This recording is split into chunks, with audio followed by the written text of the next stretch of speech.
नमस्कार, स्वागत है आपका संसद टीवी पर। मैं हूं मनोज वर्मा और आप देख रहे हैं हमारा खास कार्यक्रम मुद्दा आपका।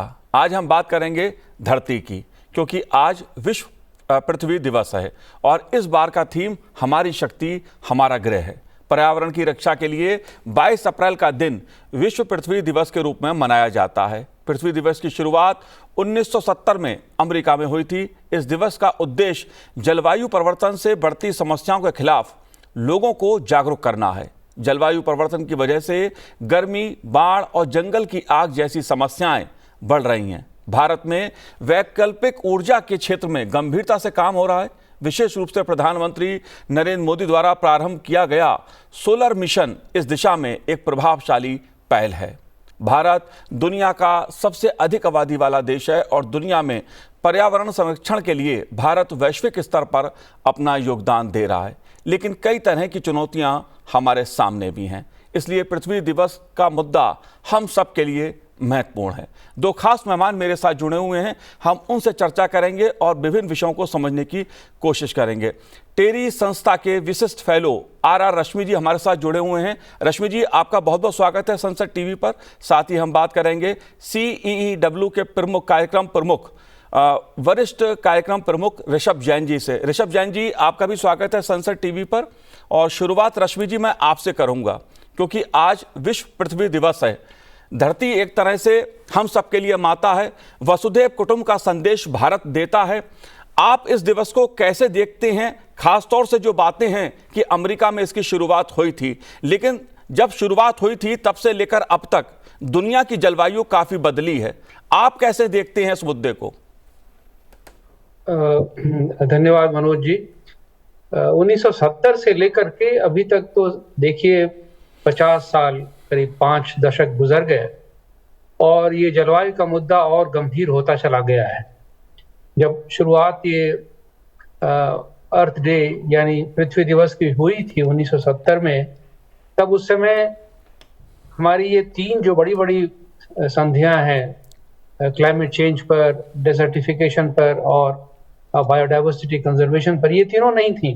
रियो कन्वेंशन 1992 में हुआ जी। उस समय, उसके बाद ये तीनों बड़ी बड़ी अंतर्राष्ट्रीय संधियां लोगों ने, देशों ने की अब और इन पर काम करना शुरू किया। ये सारी एक तरह से अंतर्राष्ट्रीय समस्याएं हैं, लेकिन ये 1970 में लोगों को ये समझ में आ गया था कि जब तक हम प्राकृतिक संसाधनों का बचाव नहीं करेंगे तब तक हमारी सभ्यता और हमारा समाज नहीं बचेगा।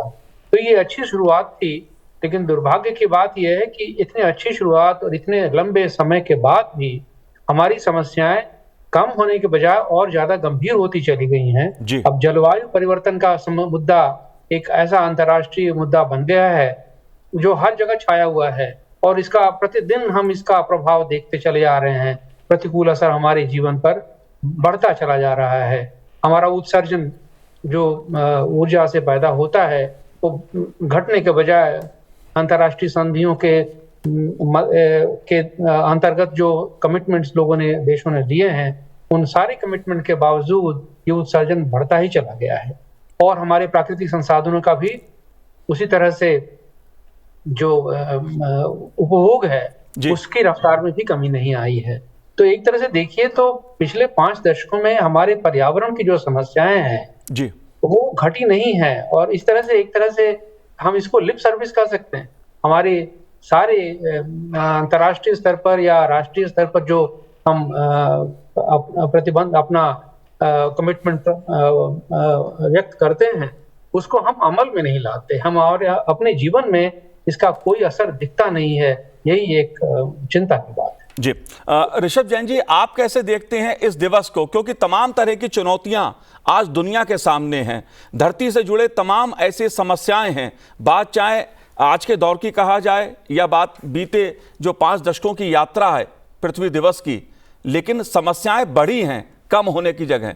आप सहमत हैं इस बात से?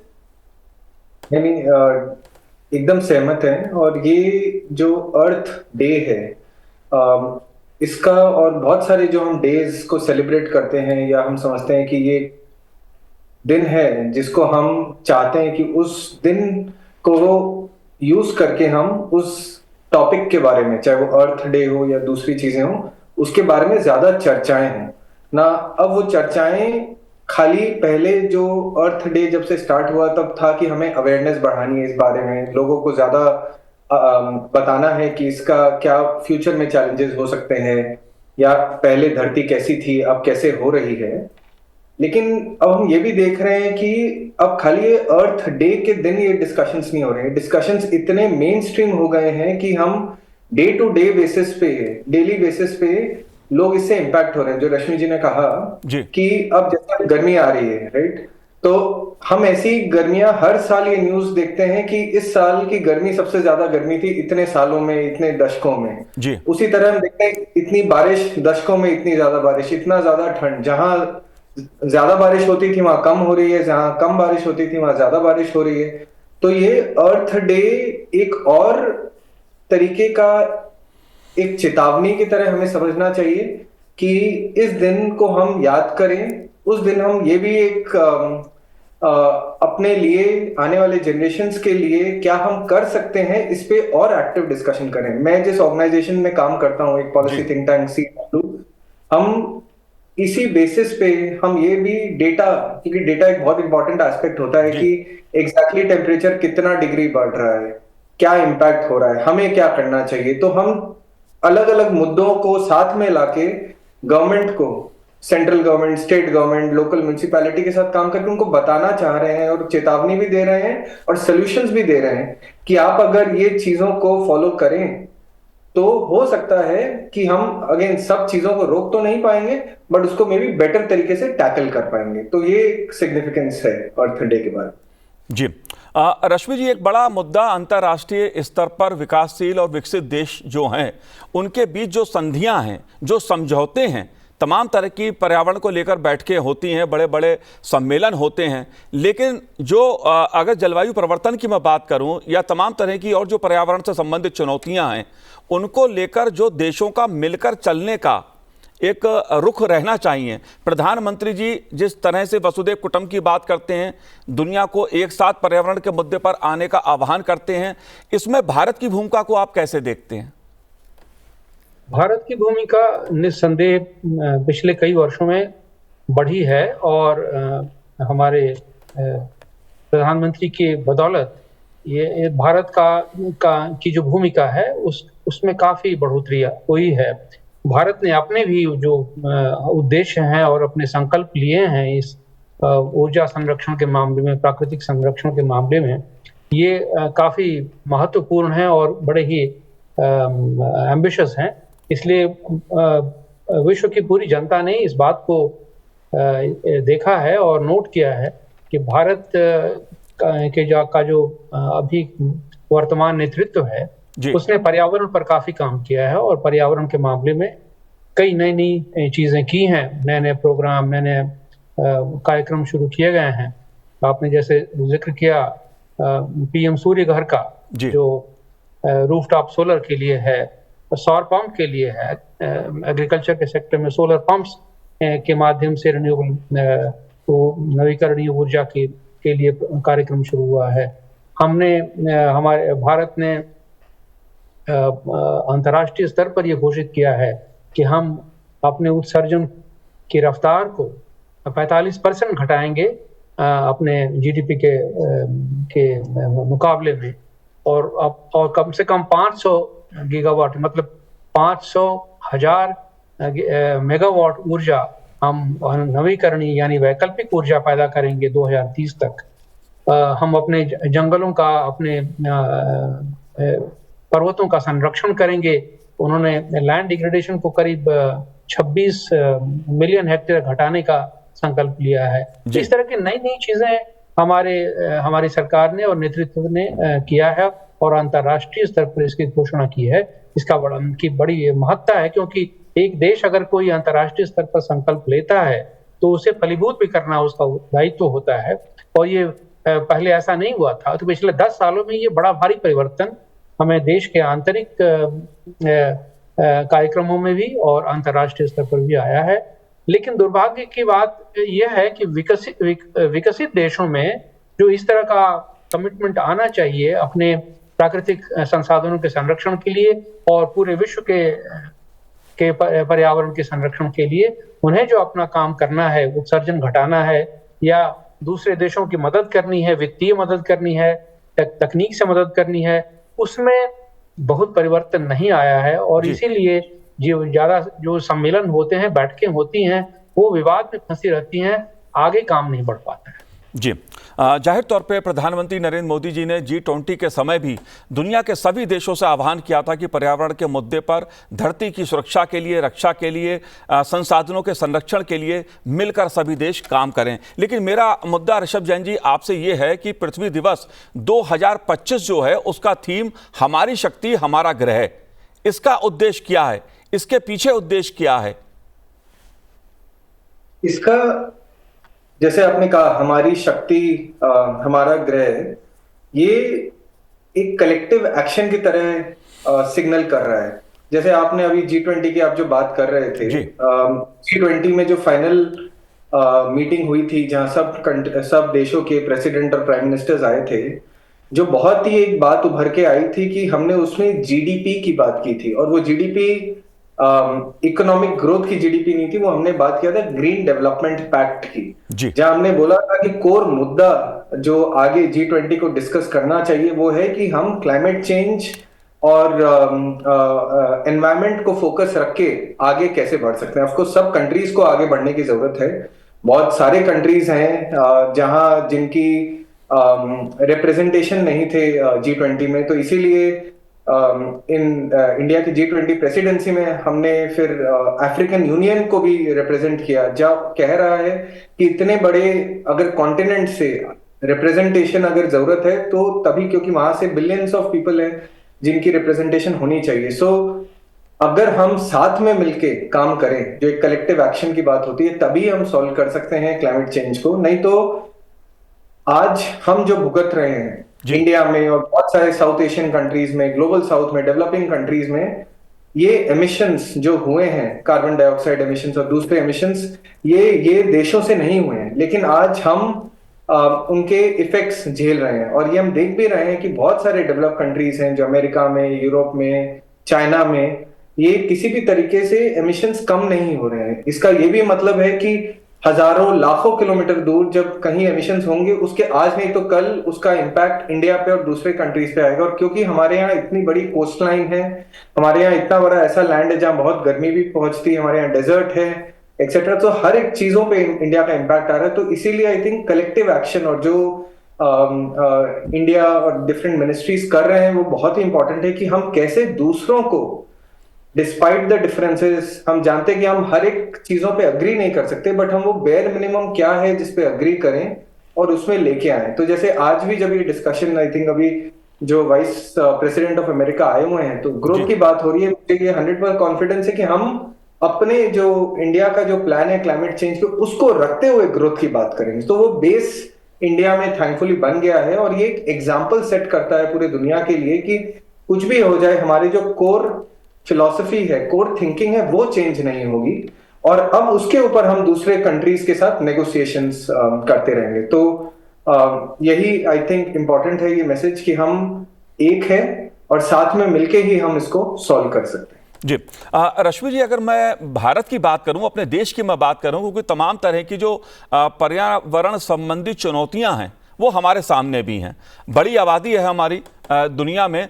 आप किस तरह की चुनौतियां देख रहे हैं और उनका समाधान क्या है? किस तरह आगे काम करने की जरूरत है? क्योंकि 2030 का हमने लक्ष्य निर्धारित किया हुआ है, आप कैसे देखते हैं इस मुद्दे को? देखिए, ये आपने सही मुद्दा उठाया है। 2030 तक हमारी जो पर्यावरण की समस्याएं हैं, उनमें सबसे ज्यादा कठिन समस्या जो है वो है प्राकृतिक संसाधनों के संरक्षण का जी, और उसका संबंध जलवायु परिवर्तन से है। जलवायु परिवर्तन हमें तत्काल दिख रहा है, उसका असर तत्काल दिख रहा है, क्योंकि पिछले 100-150 सालों में पूरे विश्व में जिस तरह से प्राकृतिक संसाधनों का दोहन हुआ है, और खासकर विकसित देशों के द्वारा, उसका प्रतिकूल असर हमारे ऊपर पड़ रहा है। गर्मी बढ़ रही है, नदियां सूख रही हैं, तालाब सूख रहे हैं, पर्वतों में आग लगी है, हिमालय का जो सिस्टम है वो प्रभावित हो रहा है, हमारा सागर में जलस्तर बढ़ रहा है और लोगों को माइग्रेट करना पड़ा है, उनके रोजगार पर असर पड़ रहा है। तो इस तरह के प्रतिकूल असर पड़ रहे हैं। इसलिए सबसे बड़ी समस्या हमारे सामने अभी जो ये है कि इस प्राकृतिक आपदा से लोगों को कैसे बचाया जाए, कि हमें ग्रोथ और क्लाइमेट चेंज में बैलेंस की आवश्यकता है, विकास भी करना है, ऊर्जा की खपत को भी की रफ्तार को भी कम करना है और प्राकृतिक संसाधनों को बचाना है। लेकिन साथ साथ यह जो एक बड़ी समस्या है ऊर्जा की खपत में कमी, यह तत्काल नहीं हो सकता, क्योंकि हम विकासशील देश हैं, हमारे यहाँ गरीबी है, हमारे यहाँ अभी करीब 50% जनता ऐसी है जो कृषि पर निर्भर है और उसे रोजगार के साधन नहीं है। तो हमें ऊर्जा की खपत तो बढ़ानी ही है, लेकिन ऊर्जा की खपत के साथ साथ हमें यह भी देखना है कि इसका प्रतिकूल असर किसी और पर ना पड़े, तो हमारी प्राकृतिक संसाधनों का भी संरक्षण होता रहे, विकास भी हो, ऊर्जा की खपत भी अधिक ना बढ़े और हम नए नए ऊर्जा के स्रोत पैदा करें। ये एक समस्या है। इससे भी बड़ी समस्या, तात्कालिक समस्या हमारे सामने लोगों को इस प्राकृतिक आपदा से बचाने की है। उसके लिए हमें वित्तीय साधन चाहिए। हमारे पर्वतों, नदियों, पहाड़ों, कृषि, शहरों में इनमें जलवायु का जो परिवर्तन का प्रतिकूल असर हो रहा है, उसके लिए हमें अपना इंफ्रास्ट्रक्चर मजबूत करना है और इसके लिए अभी वित्तीय साधन पैदा करने हैं। जी, ऋषभ जैन जी, मैं आपसे भी इसी संदर्भ में पूछना चाहूंगा, क्योंकि विकसित भारत का लक्ष्य है 2047 तक भारत विकसित राष्ट्र बनकर उभरे। देश की अर्थव्यवस्था तेजी से बढ़ती हुई है, लेकिन तमाम तरह की जो प्राकृतिक चुनौतियां हैं वो सामने खड़ी हुई हैं। बात चाहे मैं तापमान की करूं तो तापमान निश्चित रूप से उसमें जो बढ़ोतरी हो रही है वो एक चुनौती है। भूकंप के झटकों की बात हो, बाढ़ की समस्या हो, जंगलों में आग का मुद्दा हो, ये ऐसे मुद्दे हैं जो हमारे देश के संसाधनों को और प्रकृति को प्रभावित कर रहे हैं। विकास और विकसित भारत का लक्ष्य, इसको आप कैसे देखते हैं आज जब हम पृथ्वी दिवस की बात कर रहे हैं? सो इसमें दो तरीकों से हमें देखना पड़ेगा। एक है जो आज की चीजें हैं जो हम लोग आज जूझ रहे हैं, तो इसमें हो सकता है कि जहां बाढ़ आ रहे हैं, जहां साइक्लोन आ रहे हैं, जहां बारिश नहीं हो रही है, जहां बहुत ज्यादा बारिश हो रही है, उनके लिए हम क्या कर सकते हैं। कुछ चीजें ये हो सकती है कि हम एक बेसिक इंफ्रास्ट्रक्चर बना सकते हैं। कहीं अगर हमें पैसे ट्रांसफर करने की जरूरत है, जहां बारिश नहीं हो रही है, वहां हम वो कर सकते हैं। तो कुछ चीजें हम इमीडिएट कर सकते हैं। बट हमें ये भी देखना है कि अगर हम 2047 की बात कर रहे हैं, आज से 20-22 साल की बात कर रहे हैं, हमें पता है कि सोलर एनर्जी जो ऑलरेडी इंडिया ने 105 गीगावाट इंस्टॉल कर लिया है और वो हजारों गीगावाट में इंस्टॉल करना है 2047 तक। विंड एनर्जी, इलेक्ट्रिक व्हीकल्स जो हमें वो करने हैं, शिफ्ट करने हैं पेट्रोल और डीजल से इलेक्ट्रिक गाड़ियों में, तो इनके लिए बहुत बड़ा मार्केट चाहिए होगा। इंडिया में पॉपुलेशन ऑफ कोर्स बढ़ रही है, जैसे ही लोगों के पास और पैसे आएंगे खर्च करने के लिए, तो लोग चीजें भी और खरीदेंगे। तो हर एक चीजें जब हम खरीदें तो उसमें हम कैसे सस्टेनेबिलिटी वाला एंगल डाल सकते हैं, ये बहुत इंपॉर्टेंट होगा। इसका ये भी मतलब है कि हम क्या लोगों को प्रोत्साहित कर सकते हैं कि आप ईवीज और खरीदो, आप अगर कोई रिसाइकल और करो चीजों को। उसी तरीके से जैसे हम सोलर मॉड्यूल इतना लगाएंगे, विंड टर्बाइन्स इतने लगाएंगे, बैटरीज ज्यादा लगेंगी ईवीज में, क्या वो हम चीजें इंडिया में मैन्युफैक्चर कर सकते हैं, उससे भी जॉब्स क्रिएट होंगे। और हमारी एनालिसिस के हिसाब से ये एक बहुत ही बड़ा जॉब पोटेंशियल मार्केट है। और हम जैसे ही पीछे जाते रहे, सो अभी हम सोलर मॉड्यूल को असेंबल करते हैं, फिर हम सेल मैन्युफैक्चरिंग करेंगे, उसके पीछे जाते जाते पॉलीसिलिकॉन और फिर क्रिटिकल मिनरल्स तक जाएंगे। हर एक चीजों में अलग अलग मिनिस्ट्रीज ने हजारों करोड़ रुपए लगाए हैं टू से इंसेंटिव स्कीम है, जैसे प्रोडक्शन लिंक्ड इंसेंटिव स्कीम है। क्रिटिकल मिनरल्स पे मिनिस्ट्री ऑफ माइंस ने अभी 16,300 करोड़ रुपए एलोकेट किए हैं कि हम क्रिटिकल मिनरल वैल्यू चेन, जैसे ये मिनरल्स है, लिथियम है, निकल है, कोबाल्ट है, ऐसे बहुत मिनरल्स है जो इंडिया में पाए नहीं जाते हैं, और अगर पाए भी जाते हैं तो हमने कभी उनके लिए मार्केट नहीं बनाया है। और ये सब मिनरल्स बहुत जगह दुनिया में है, लेकिन वो जाते हैं चाइना प्रोसेस होने के लिए। तो वो सब टेक्नोलॉजीज अगर हम इंडिया में डेवलप कर सकें और कैपेबिलिटी बना सकें, तो हम तो कुछ चीजें ये सब इंडिया में बना पाएंगे, जिससे जॉब्स क्रिएट होंगी, इकोनॉमिक वो एक्टिविटीज बढ़ेंगी। और हम ये जो चैलेंज है जलवायु का, इसको एक पॉजिटिव तरीके से देख के इसको अपॉर्चुनिटी में भी कन्वर्ट कर सकते हैं। तो दो तरीकों से हमें देखने की जरूरत है। जी रश्मि जी, एक बड़ा मुद्दा है कि देश और दुनिया के सामने एक बड़ा मुद्दा है कि जिस तेजी के साथ दुनिया का विकास हो रहा है, टेक्नोलॉजी बढ़ रही है, लेकिन एक प्लास्टिक का जो मुद्दा है, प्लास्टिक से जुड़ी जो समस्या है, प्रदूषण है, वो एक गंभीर चुनौती बन के उभर के सामने आया है। इस समस्या को आप कैसे देखते हैं और क्या समाधान है? प्लास्टिक की समस्या सचमुच में बड़ी गंभीर है और इस पर G20 के देशों ने काफी मिलकर के इस पर काम किया है। बल्कि आप देखेंगे कि हमारा जो अगला विश्व पर्यावरण दिवस है उसमें प्लास्टिक से की समस्या से जूझना, यही उसका मुख्य थीम है। और ये पिछले कई सालों में सरकारों ने इस पर काफी सोच विचार किया है। हमारे देश में भी ये समस्या बढ़ी है, लेकिन इसको कम करने के लिए पहला कदम जो सरकार ने उठाया है कि जो सिंगल यूज प्लास्टिक्स है उसको प्रतिबंधित कर दिया जाए, क्योंकि सबसे ज्यादा जो कूड़ा कचरा पैदा होता है वो सिंगल यूज प्लास्टिक से होता है। यानी जिसको हम ऐसा प्लास्टिक जिसको हम एक बार इस्तेमाल करके फेंक देते हैं और कचरे में चला जाता है, फिर कचरे से वो निकल नहीं पाता। जो रिसाइकिल होने वाला या दोबारा इस्तेमाल हो जाने वाला प्लास्टिक है, जो मोटा प्लास्टिक है या जिसकी थिकनेस ज्यादा होती है, वैसा प्लास्टिक तो रिसाइकिल हो जाता है। जैसे कि पानी की बोतलें हैं या गद्दे हैं या इस तरह की मोटे प्लास्टिक हैं, वो तो हमारा जो इनफॉर्मल सेक्टर है वो कलेक्ट करके इंडस्ट्रियलिस्ट को, मैन्युफैक्चरर को मुहैया करा देता है।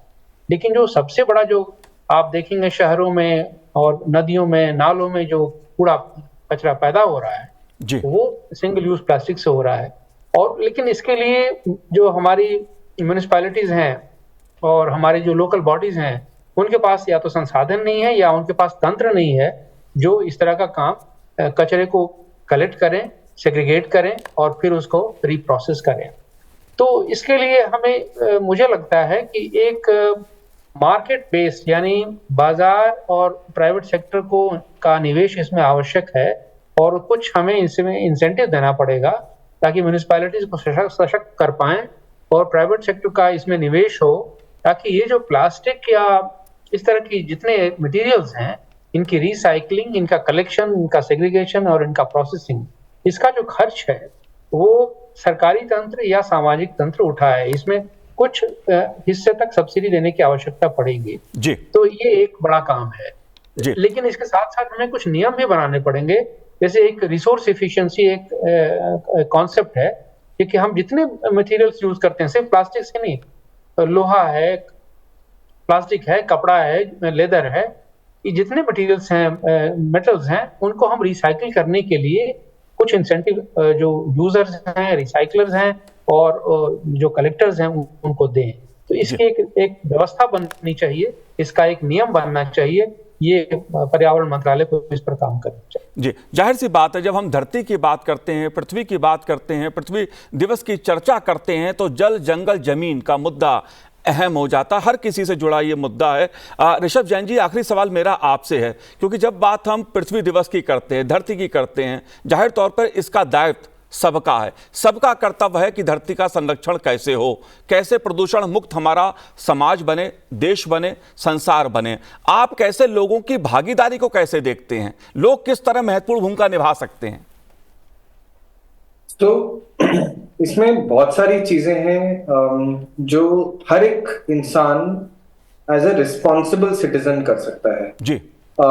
सबसे ज्यादा जो अभी चीज मिसिंग है वो है कि बहुत बार लोगों को पता नहीं होता है कि मैं क्या कर सकता हूं एज ए इंडिविजुअल जी। हमें पता है बहुत बार, या हम चाहते हैं कि जो हमारे गवर्नमेंट है, जो लीडर्स है वो करें, बट हम ये भूल जाते हैं बहुत बार कि हम अपने इंडिविजुअल कैपेसिटी में भी बहुत सारे ऐसे छोटे छोटे डिसीजंस हैं जो हम ले सकते हैं जिससे एडअप होंगी चीजें। जैसे अभी रश्मि जी बता रहे थे प्लास्टिक का मुद्दा, अगर हम अपने घर में चीजों को सेग्रीगेट करना चालू करें, जहां प्लास्टिक पेपर या कोई भी ऐसी चीजें हैं जो खाने की नहीं है, उनको अलग करके अगर दें तो उनकी रिसाइक्लेबिलिटी बढ़ जाएगी। अगर वो रिसाइकेबल हो सकते हैं, वो रिसाइक्लेबल होकर वापस यूज हो जाएंगे। अगर हम उनको अलग नहीं करते हैं, वो जाके वो कूड़े के पहाड़ बन जाते हैं। फिर उसमें बहुत सारी अलग बीमारियां पास होती हैं, जो लोग आसपास रह रहे हैं उससे पोल्यूशन होता है।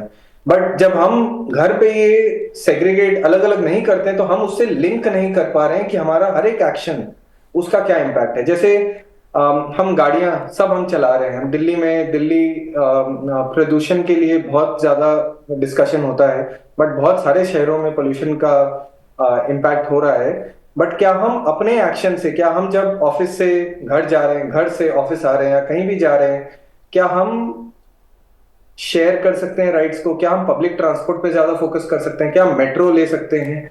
ये सब छोटी छोटी हमारे पर्सनल एक्शंस चीजों को एडअप करती है। अभी रूफटॉप बात हो रही है, जैसे गवर्नमेंट की स्कीम है पीएम सूर्य घर योजना, जहां 1 करोड़ घरों में सोलर रूफटॉप लगाना है। गवर्नमेंट ने 80,000 करोड़ रुपए एलोकेट किए हैं अगले 3 साल के लिए 30 गीगावाट सोलर लगाने के लिए। अगर हम आगे बढ़ के इंडिविजुअल्स घरों पे सोलर लगाना चालू कर दें, बिल्कुल, तो ये बहुत ही बड़ा मिशन बिल्कुल ऋषभ जी, छोटे छोटे कामों से ही हम पृथ्वी दिवस के मौके पर यह संकल्प ले सकते हैं कि प्रकृति के संरक्षण के लिए मिलकर काम करेंगे। ऋषभ जी, आपने संसद टीवी से बात की, बहुत बहुत शुक्रिया, बहुत बहुत धन्यवाद हमसे बात करने के लिए। रश्मि जी, आपका भी बहुत बहुत शुक्रिया, धन्यवाद हमसे बात करने के लिए। तो आज इस कार्यक्रम में इतना ही, मुझे दीजिए आज्ञा, नमस्कार।